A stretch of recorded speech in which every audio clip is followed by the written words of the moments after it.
Hello, buddy.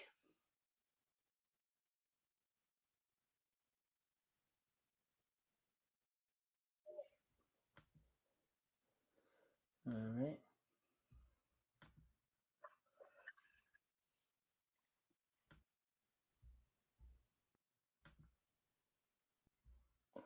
All right. Welcome to the Mikestand. Today is, of course, Friday, October 17th, 2025. Of course, it's kind of a special edition of the Mikestand because we are running a little on the later side tonight.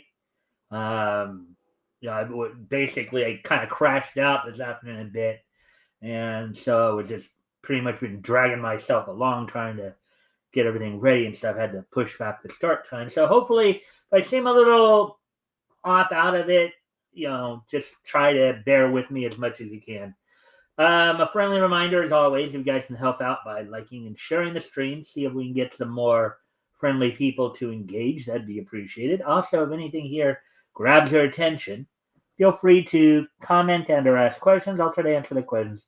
That's my ability. As I am running a little late tonight, I'm just going to get right into. Normally, I would wait if anybody else showed up, but I'm just going to go ahead and get going here. So tonight, of course, we got one article we're going to go over from Bleeding Fool. Um, it's in regards to Superman. How in the near future here, Superman is going to be going into the public domain, and DC doesn't seem to be too worried about it. At least according to Avi Green. So we'll be doing one of his articles. Of course, we'll also have the wrestling wrap up. We'll kind of get all caught up. Well, of course, get caught up on. Well, last night's get all caught up on all the latest in the world of professional wrestling.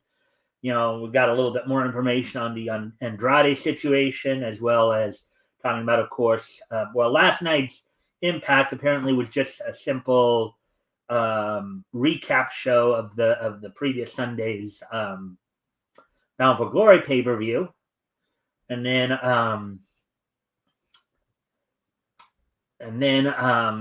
also we'll look ahead to tonight, of course. Um, WWE, of course, the SmackDown talent now coming off of basically coming off of the Perth pay per view. I believe they're still on tour in Australia, so I guess we can see there.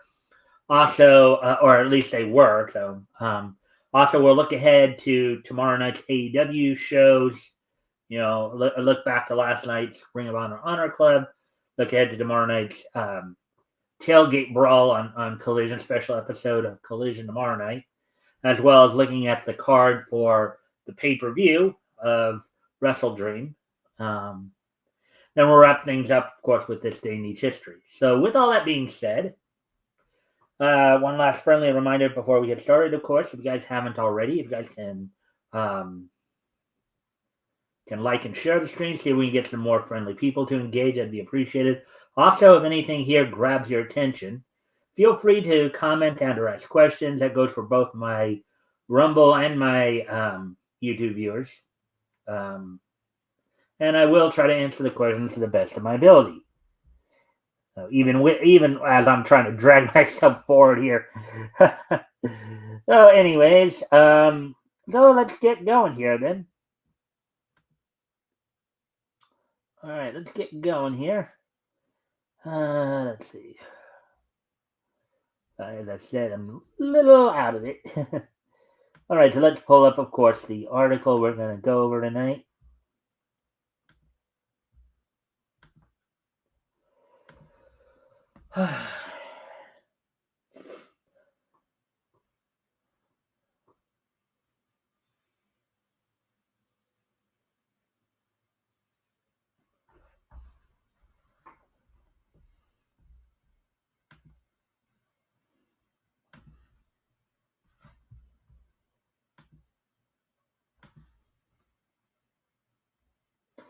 All right, so DC Comics, not worried that Superman becomes public domain in a few years. Article by Avi Green, published earlier today. All right, so let's get into this. And again, feel free to comment and or ask questions if anything grabs your attention here. And of course, I will try to answer the questions to the best of my ability. But anyways, let's get to this.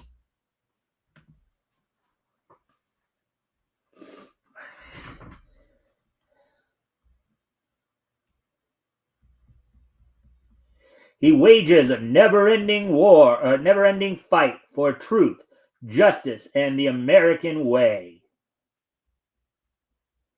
So, according to this Popverse article, DC management, led as it seemingly is by Jim Lee, is trying to keep a straight face regarding the entrance of Superman, in parentheses, and Lois Lane into public domain in less than a decade.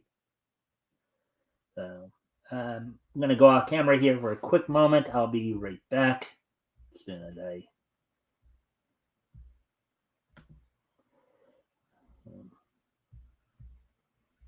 put some music on for you guys while I'm gone. Entertain you.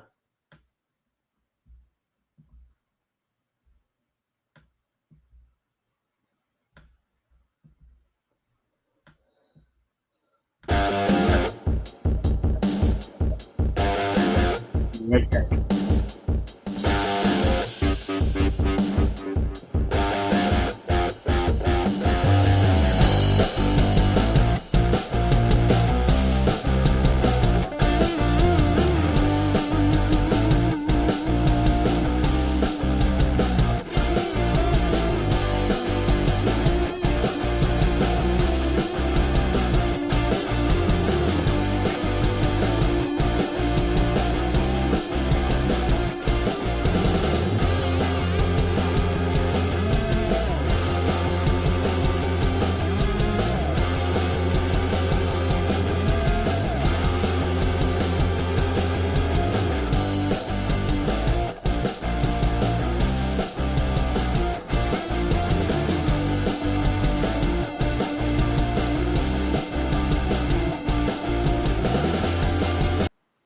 All right, there we go. Anyways, back to the article here.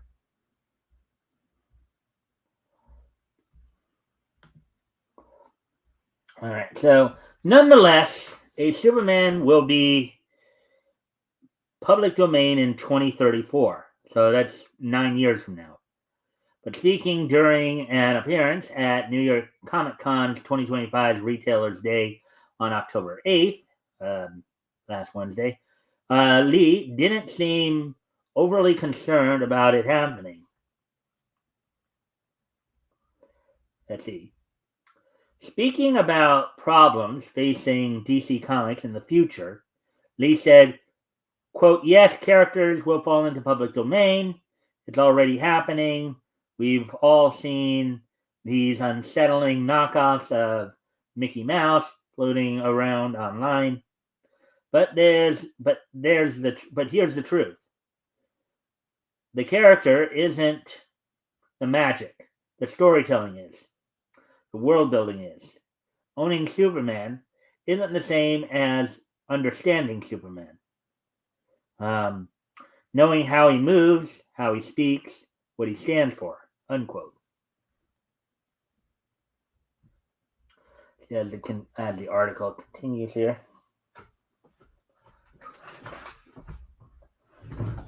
He went on, anyone can draw a cape.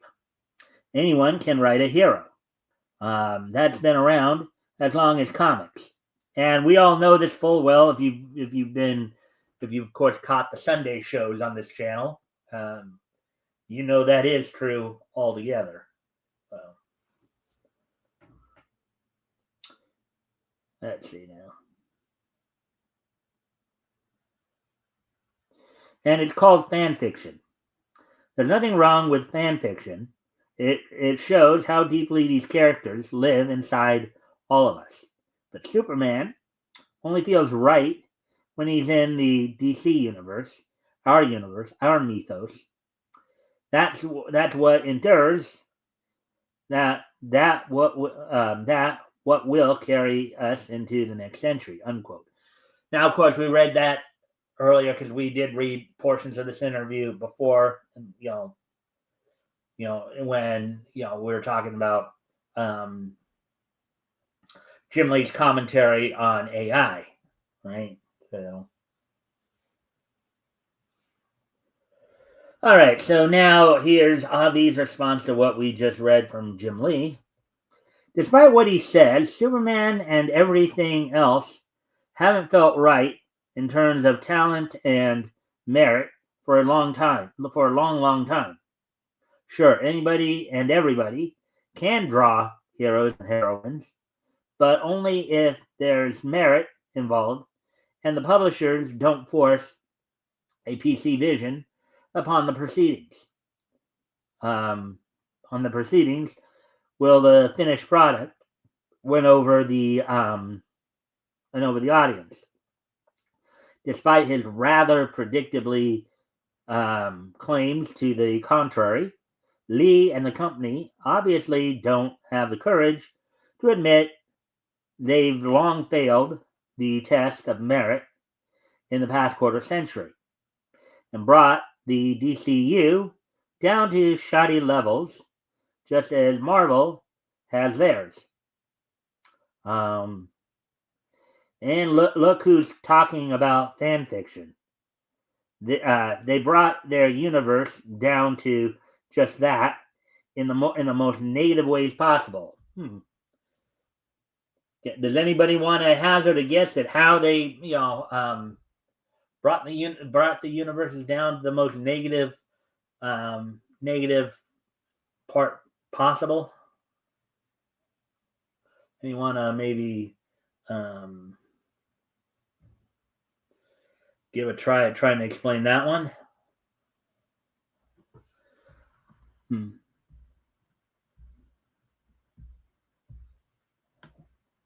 I guess not.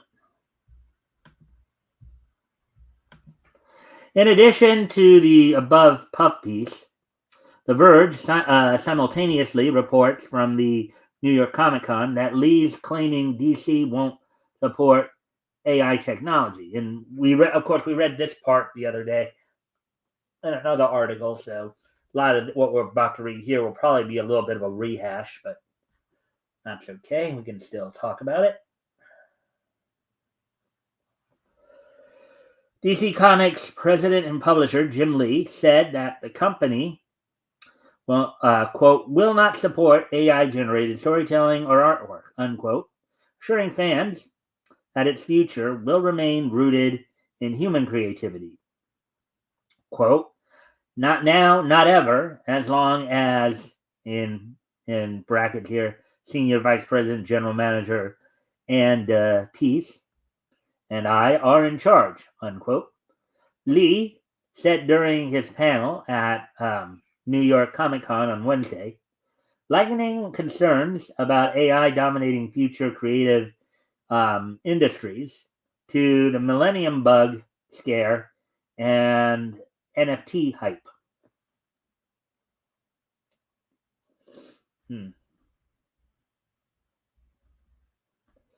Quote, people have an instinctive reaction to what feels authentic.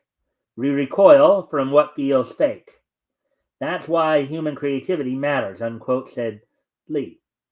Quote, AI doesn't dream, it doesn't feel, it doesn't make art, it aggregates it, unquote, there. And if any of my artist buddies are in there, what's your take on that statement? Did Avi make a reasonable point there, or do you think maybe came up short, or did he nail it?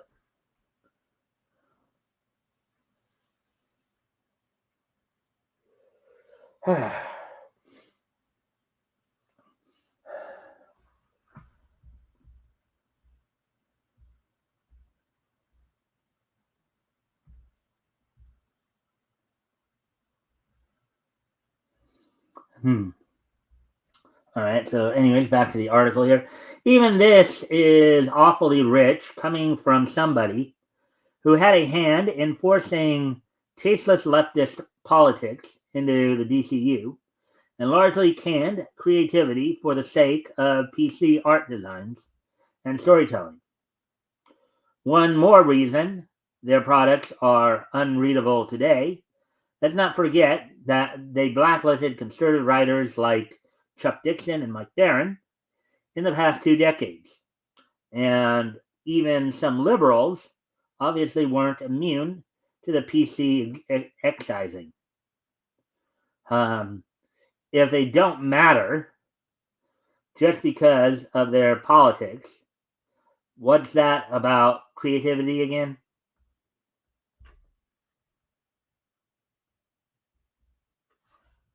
Hmm.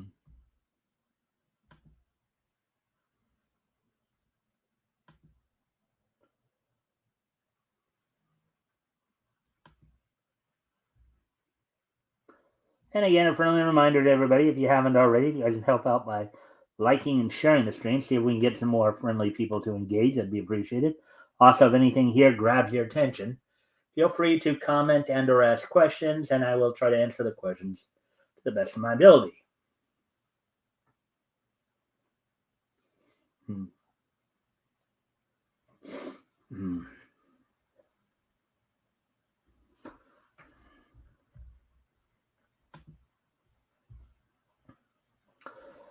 Also, according to Comic Book Live, even editor C.B. Cebulski, in one of his few public statements today, claims Marvel's against use of AI technology too. Let's see. So, and then here's a quote from the article, I guess, or from C.B. Cebulski here. Yesterday at the New York Comic Con Retailer Day, DC Comics publisher Jim Lee issued a strong statement about the publisher's use of AI, or rather, firm stance against it. Today at New York Comic Con, it was Marvel's turn as editor in chief, C.B. Cebulski, explained that the company also won't use the emerging technology.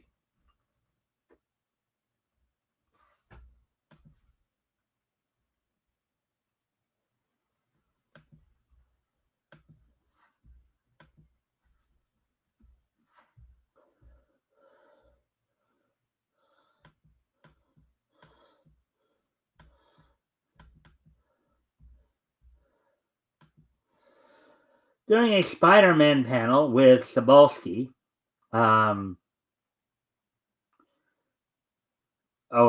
a Spider-Man panel, which Cebulski was sitting in on, the Q&A section opened a fan opened with a fan talking, asking the editor plainly whether Marvel will issue a statement on AI in light of Lee issuing a statement the previous day. So let me just see something here because there's going to be some little goofies here.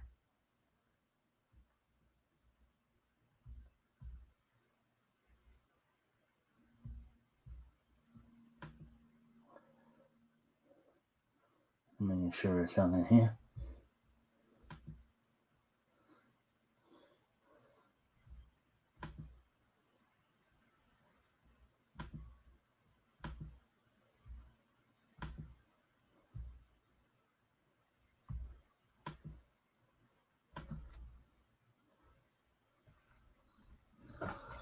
All right, something's going on there. Anyways, quote, yes, we've never used AI, Cebulski said. He went on to elaborate, calling out multiple people in the crowd. Let's see. From Marvel's office, who regularly scan Marvel art for AI discrepancies like six fingers, quote unquote.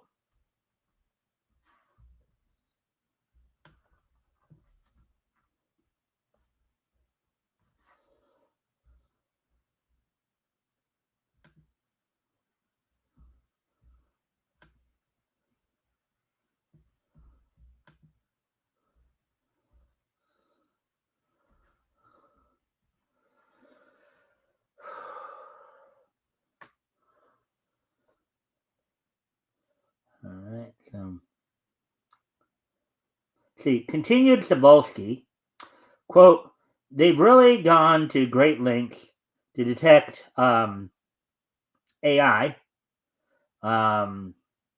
We never used it. We will not be using it. And we don't condone it in the Marvel Comics division.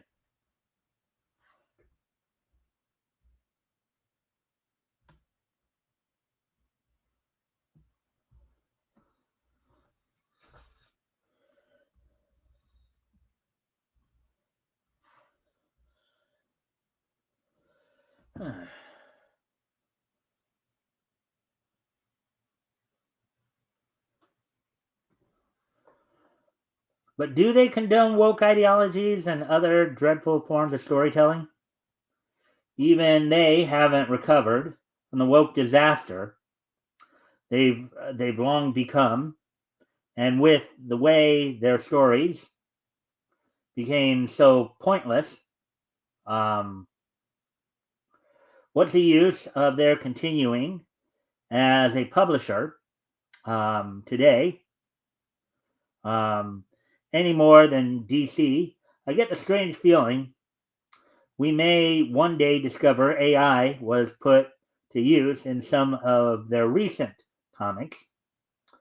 Cebulski's claim notwithstanding, and if that turns out to be the case, Cebulski will also come off looking like a laughingstock.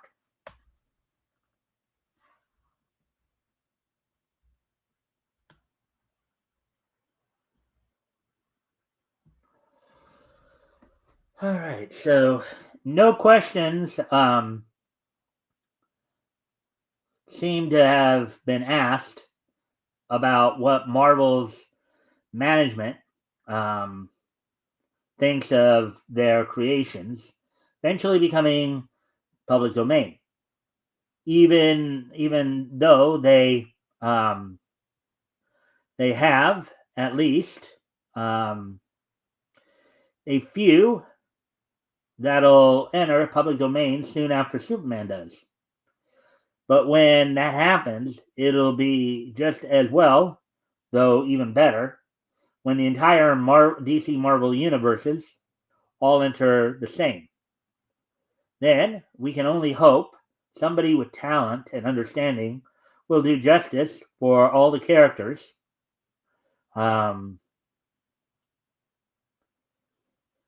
let's see, who were slighted since the turn of the century. All right, so there we go with that.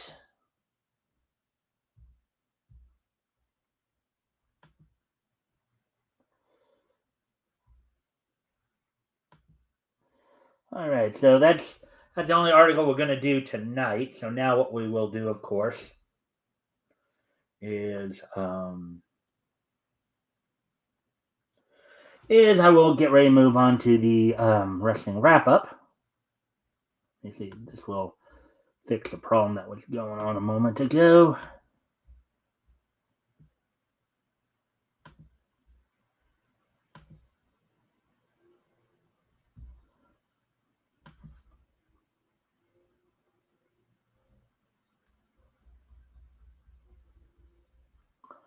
All right, at least.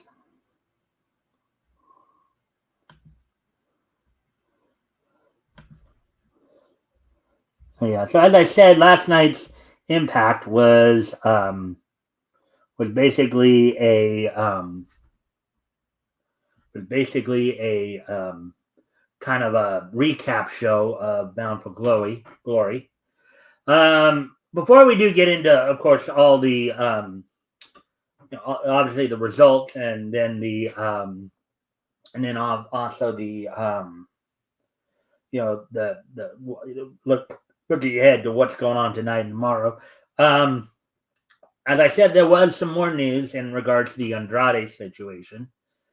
So, as has been mentioned, when he was released in the WWE, it was believed that he was not necessarily under a no-compete clause because they were planning on not paying him. So he was under the impression he could go right to AEW for AEW to continue working. Now, we talked about this last night, as we've been covering this the last few days, how apparently they clarified that even though they weren't paying him the 90 days, they still expected him to basically sit out the 90 days. And WWE sent the cease and desist letter telling him, yeah, you can't use him. He's still under the 90-day option.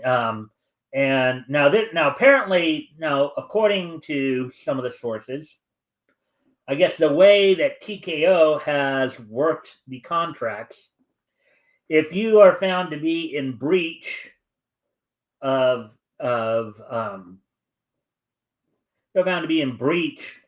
90-day clause or violated in some way, then you basically have to sit out a whole year and not get paid. Now, from what I've heard, Andrade has a good lawyer, which he's going to need, because this is just not right. You can't basically have your cake and eat it too. And that's what I think WWE and TKO are trying to do here. They're basically saying, on the one hand, we want you to sit out 90 days, and we're not going to pay you. Now, normally, when you do have the 90-day no-compete clause, the idea is that you still have to pay them. Now, TKO is arguing that they don't have to pay him if he was let go for a cause. And they believe they're protected because they had cause to fire him. But I don't think you can still, even if he was fired for cause, right? You can't have it both ways. This particular provision in the TKO contract, from what I've heard, is getting challenged. Tony Khan was asked about this. He couldn't really elaborate because it's basically believed that they are looking to take legal action against the WWE over this. Andrade is planning on challenging this, and I believe he should. You can't have it both ways. You can't, if you feel that you had to let him go, fine. If you want him to sit out, pay him to sit out. Or if you don't want to pay him, let him work. The whole idea of forcing him to sit out and then and also not paying him to where he can't, now granted, he could theoretically, maybe he can make some money, if not on the wrestling team, maybe he can do it, with TV appearances and all that. But still, to say that a man cannot work his livelihood, his preferred livelihood, it seems petty. And I know that Andrade's from Mexico, so I don't know if the Constitution would necessarily apply to him here.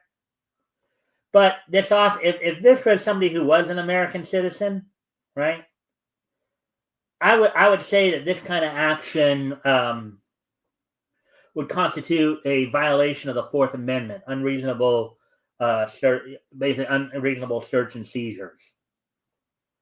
Now, granted, I think because the WWE is a private entity, they might be able to get away with it, because usually the amendments only apply when the government's doing it, and this is not a government. It's not the government doing it; they're a private company. But it's still not right. It's still kind of a scummy thing to do, to basically to let him go, tell him he has to sit out the 90 days, and not pay him for doing that. And then if he chooses not to sit out, then to punish him even further by saying, okay, you violated the terms of the contract, so now you have to sit out for one whole year, and we're still not paying you. This is something that's going to be something that could theoretically, if enough people start talking about this, is one of those things that could give WWE figuratively a bloody nose here. All right, this cannot be right. This cannot be legal. I don't think they can actually have their cake and eat it too here. They either have to pay him to sit out, or they have to let him work. So, and from what I understand, he does have a. It said that he does have a good lawyer, and they probably are looking into legal action against the WWE and TKO over this. So, we'll of course be keeping an eye on that. We will be keeping an eye on that situation, and I'll keep you guys updated as well on that as I hear stuff from some of my sources. But anyways, with that being said, let's go ahead and move on to looking ahead to well, let's first off look ahead to tonight's SmackDown.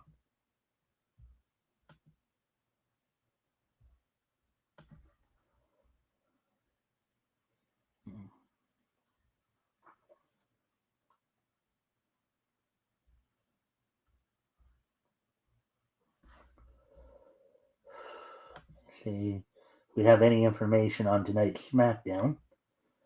And of course,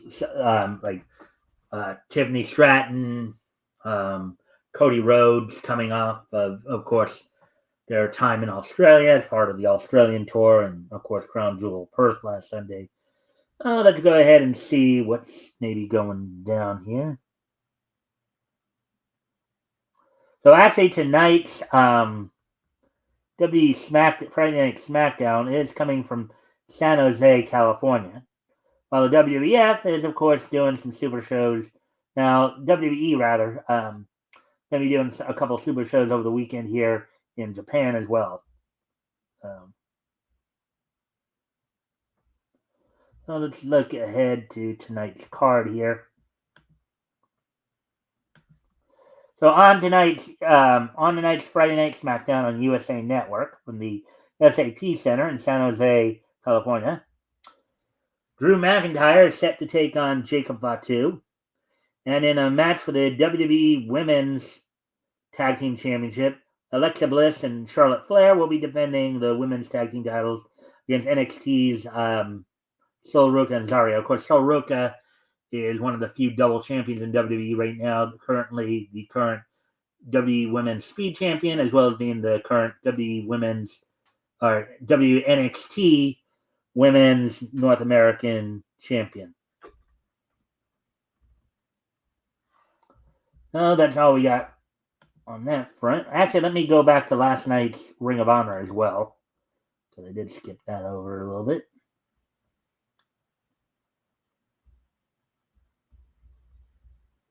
Yeah, I know I'm going all over the place.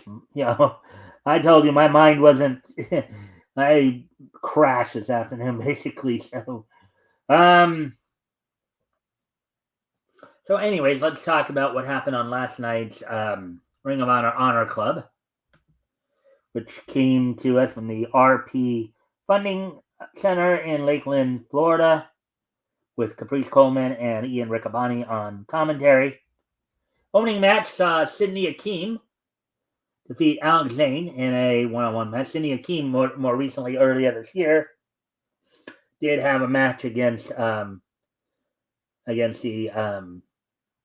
he did challenge earlier this year. I believe it was at Slammiversary for the TNA X Division title. In a mixed 6-person tag match, the grizzled young veterans of James Drake and Zach Gibson teamed up with former WWE star Isla Dawn to defeat Caroline Cruz, Gabriel Eros, and Javi. Diamante defeated Aaliyah Jones in 4 minutes 25 seconds.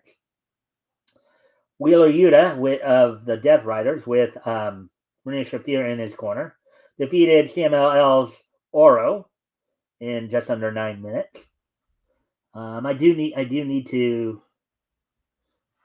to go off camera here for a moment. So I will, just give me a sec here. Let me just put some music on one go.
All right, I'm back. So now let's go ahead and let's see, where were we at? We were talking about, of course, the Ring of Honor show from last night.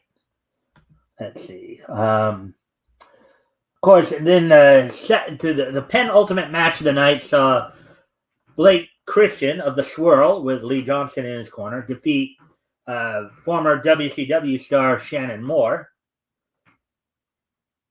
And then in the main event, Marshall and Ross Von Erich, the Von Erichs, defeated the Frat House of Griff Garrison and Cole Carter with Jack Jameson and Preston Vance in their corner. So there we go with that. So now of course we're gonna go ahead and now prepare for look ahead to tomorrow night's AEW shows. Of course, they're gonna have a special edition of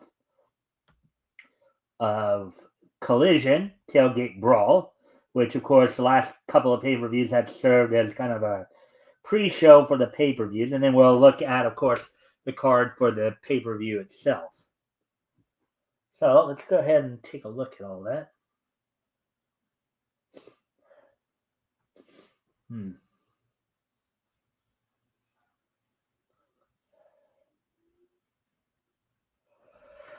Hmm.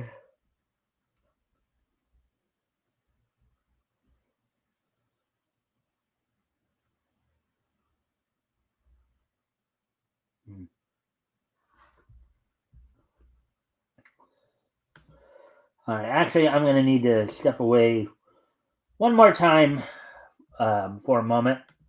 I'll be right back. I'm going to put some music back on for a moment here. Um,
All right, I'm back. Sorry about that. Anyways, let's try to get finished here. So on tomorrow night's special edition of Collision, kind of serving as the Saturday, the Saturday tailgate brawl for Wrestle Dream, kind of serving as the pre-show to the Wrestle Dream event itself. The match is already signed, of course, in a women's tag team match. Harley Cameron teams with Willow Nightingale. They take on the team now calling themselves Top Gods of Megan Bayne and Penelope Ford. In a men's tag team match, three-time AEW World Tag Team Champions Dax Harwood and Cash Wheeler with Stokely in their corner will be taking on Jet Speed of Speedball Mike Bailey and the Jet Killer Knight. Eddie Kingston and Hook are set for action as they will be taking on Mystery Opponent. And then in the main event of the pre-show, an 8-man tag team, the conglomeration of Orange Cassidy, current New Japan Strong Openweight Champion Tomohiro Ishii, and Kyle O'Reilly, teaming with Roderick Strong, will be taking on the Death Riders of Claudio Castagnoli, Danny Garcia, Pac, and Wheeler Yuta. All right, so that's the pre-show. Now we'll take a look at the, main show here. The main show, the pay-per-view. And also tomorrow night from the Chavez Arena in St. Louis, Missouri. Jamie Hayter is set to take on Tekla in a Tornado 6-man tag match.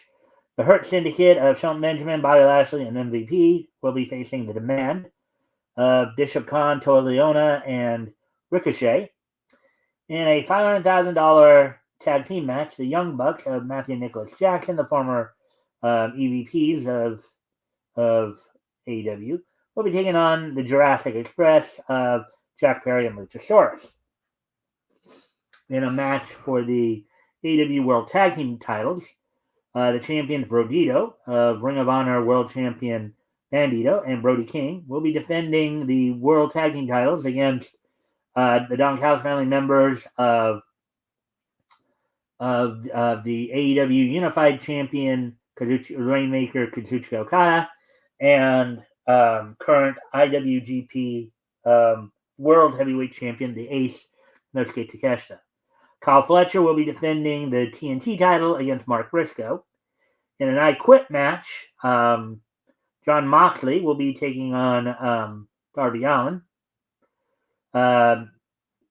Toni Storm will be getting her contractual rematch, and she'll be getting a shot to regain the AEW Women's World title from Chris Statlander.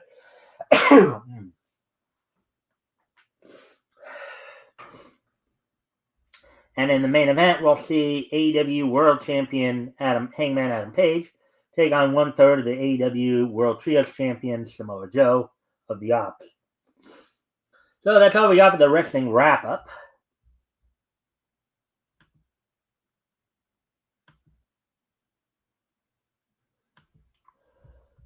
That's all we got for the wrestling wrap-up there. So now, today is Friday, October 7th, and I thank you guys for bearing with me tonight, considering the circumstances. Let's see. So today is Friday, October 17th, 2025. So let's go ahead and take a look back at this day in Niche history.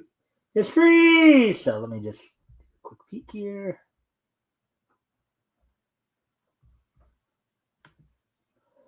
25, 65.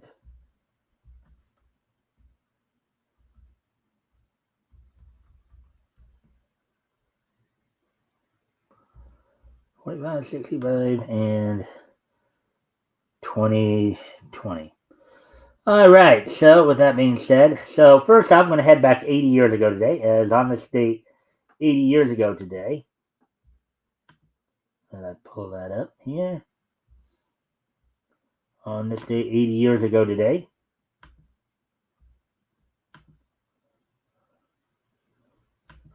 the 40th issue of Crack Comics from Quality went on sale on its date back in 1945. It was a quarterly title, sold for 10 cents with 56 pages. Of course, the lead feature on this was Captain Triumph.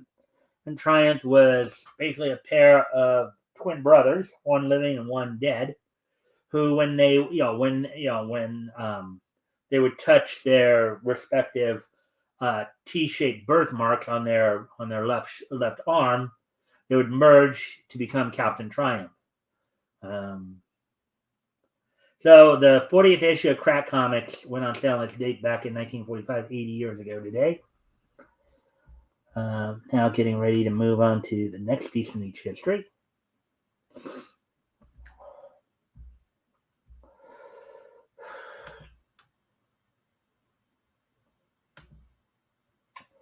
And I'd like to wish a happy 60th birthday to retired luchadora, Rosie Moreno, who, of course, is the ex-wife of Dr. Wagner Jr. and the mother of El Hijo de Dr. Wagner Jr., who some of the more recent WWE fans probably have seen on WWE and TNA programming. So happy 60th birthday to Rosie Moreno, born on this date back in 1965.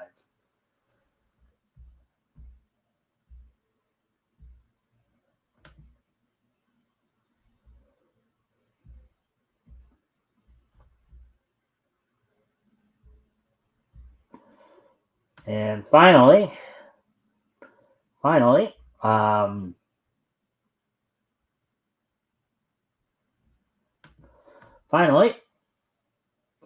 moving ahead to the year 2020, on this date in the year 2020, 5 years ago today, let's see, on this date in the year 2020, Pearl Studios' Over the Moon made its world premiere at the Montclair Film Festival in California, ahead of its simultaneous October 23rd debut in theaters and Netflix. So, Pearl Studios' Over the Moon world premiere at the Montclair Film Festival on this date 5 years ago today. All right, so with that being said, I hope everybody enjoyed the show. I'm sorry that we got started late. Things happen. Try to do the best I can with what I got, as I always do. Hopefully you guys did enjoy the show tonight. So with that, we'll be back here, of course, on Sunday with more nature. This Sunday, of course, I'll be joined by the Metal from the Vomitorium. We'll be finishing up our coverage of comics that went on sale in June of 1940 with some stuff from features. So with that, I thank everybody for being here. And I hope to see everybody back here on Sunday. Bye.